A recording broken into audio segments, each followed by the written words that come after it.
భారతదేశంలో cockroach Janata party Bharatiya Janata పార్టీని భయపెడుతుందట. ఇది ప్రొఫెసర్ కె నాగేశ్వర గారు చెప్తున్నటువంటి అభిప్రాయం. సరే, ఇది ఆయన అభిప్రాయం అయితే కావచ్చు. నిజానికి కాక్రోచ్ జనతా పార్టీ బీజేపీని భయపెడుతుందా?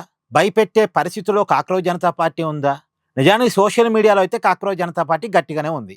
దానికి సంబంధించిన ఫాలోవర్సు, దాని రీచింగ్ బాగుంది. బీజేపీ కంటే ఎక్కువ మంది ఫాలోవర్సు కాక్రోచ్ జనతా పార్టీకి ఉన్నారు. కానీ గ్రౌండ్లో కాక్రోచ్ జనతా పార్టీ ఆందోళన చేస్తున్నప్పుడు ఎంతమంది వస్తున్నారు? ఢిల్లీలో జంతర్ మంతర్ దగ్గర కాక్రోచ్ జనతా పార్టీ ఆందోళన కార్యక్రమాన్ని నిర్వహించింది.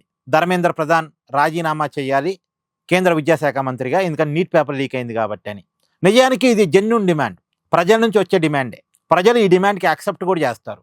నీట్ పేపర్ లీక్ కావటం అనేటువంటిది ఒక పెద్ద మచ్చ బీజేపీ ప్రభుత్వానికి, కేంద్ర ప్రభుత్వానికి. మరి ఇలాంటి జెన్యూన్ డిమాండ్ ప్రజలు ఆమోదించే డిమాండ్ పెట్టినప్పుడు పెద్ద ఎత్తున కాక్రోచ్ జనతా పార్టీ ఆందోళనకు జనం రావాలిగా. కానీ ఎంతమంది వచ్చారు? జంతర్ మంతర్ దగ్గర ఎంతమంది వచ్చారు? తర్వాత చాలా రాష్ట్రాల్లో జరిగినటువంటి ఆందోళన కార్యక్రమాలు ఎంతమంది పాల్గొన్నారు?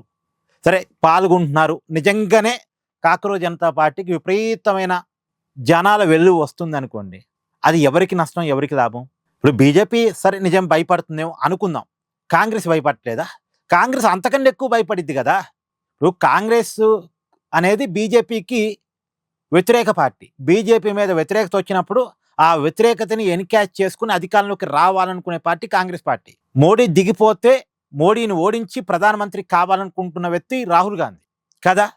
నిజానికి మీరు కాక్రోచ్ జనతా పార్టీ ప్రత్యామ్నాయంగా మారితే బీజేపీని వ్యతిరేకించే జనాలకి కాక్రోచ్ జనతా పార్టీ మాత్రమే ఒక ఆప్షన్గా కనపడితే భయపడాల్సింది కాంగ్రెస్ కదా. ఇప్పుడు కాంగ్రెస్ ప్లేస్లోకి కాక్రోచ్ జనతా పార్టీ వస్తున్నట్టు లెక్క. ఒకవేళ నిజంగా కాక్రోచ్ పార్టీకి జనాలు డిమాండ్ ఉంటే, ఒకవేళ డిమాండ్ ఉన్నా లేకపోయినండి, కాక్రోచ్ జనతా పార్టీకి ఒక పార్లమెంట్ నియోజకవర్గంలో 15,000 ఓట్లు వచ్చాయనుకోండి. ఆ 15,000 ఓట్లు ఎవరికి రావాల్సిన ఓట్లు? కాంగ్రెస్కి, కాంగ్రెస్ మిత్రపక్షానికి రావాల్సిన ఓట్లు. బీజేపీకి అయితే ఆ ఓట్లు పోవు, అవి యాంటీ బీజేపీ ఓట్లు. ఇప్పుడు బీజేపీ సంతోషపడి దూరకంగా చెప్పాలంటే, నా వ్యతిరేక ఓట్లు కాంగ్రెస్కు కాక్రోచ్ జనతా పార్టీకి మధ్య డివైడ్ అవుతున్నాయి అని బీజేపీ సంతోషపడిద్ది కదా. ప్రభుత్వ వ్యతిరేక ఓటును చీలుస్తుంది కాక్రోచ్ జనతా పార్టీ.